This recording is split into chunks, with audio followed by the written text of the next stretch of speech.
Today we are discussing point function and path function. Point function. When a gas undergoes a process from initial state to final state, the thermodynamic property will change.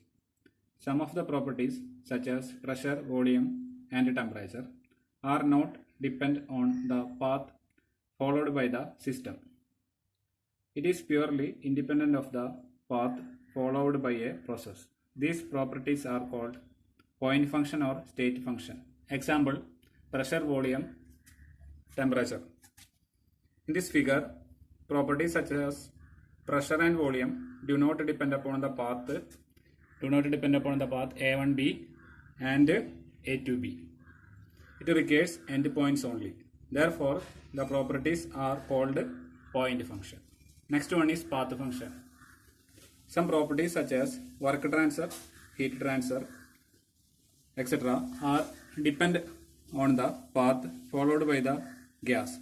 These properties are called path function. In this figure, A1B and the work transfer is less than A3B.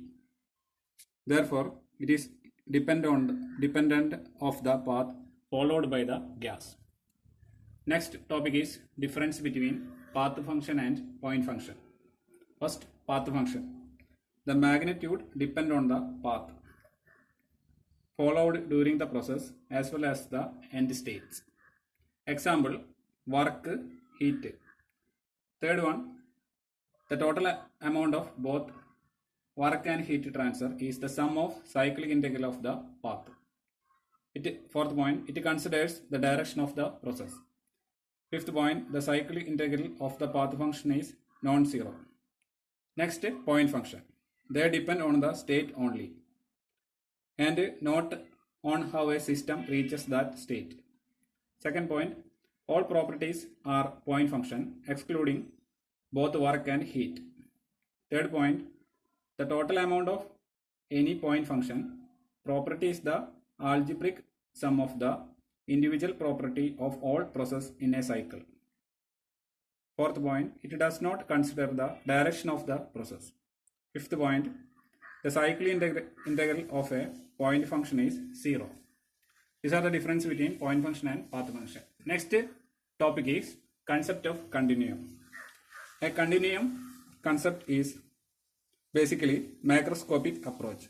The condition allows us to treat the properties as a point function and assume the properties varying continually in space with no jump discontinuities. This idealization is valid as long as the size of the system is large relative to the space between the molecules. For example, consider the mass delta M with volume delta V surrounding the point P as shown in the figure. Within the volume delta V, the average mass density dm by delta V when the substance can be treated as continuous, this portion.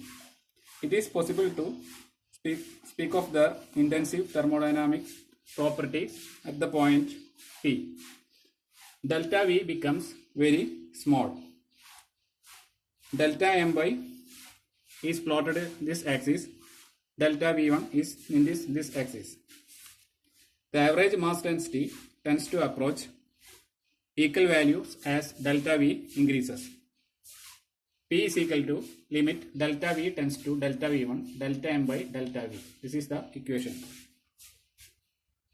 The concept of continuum is valid when the mean path of the molecules approaches the magnitude of the vessel dimensions as well as macroscopic approach. Basically, continuum is a macroscopic approach process.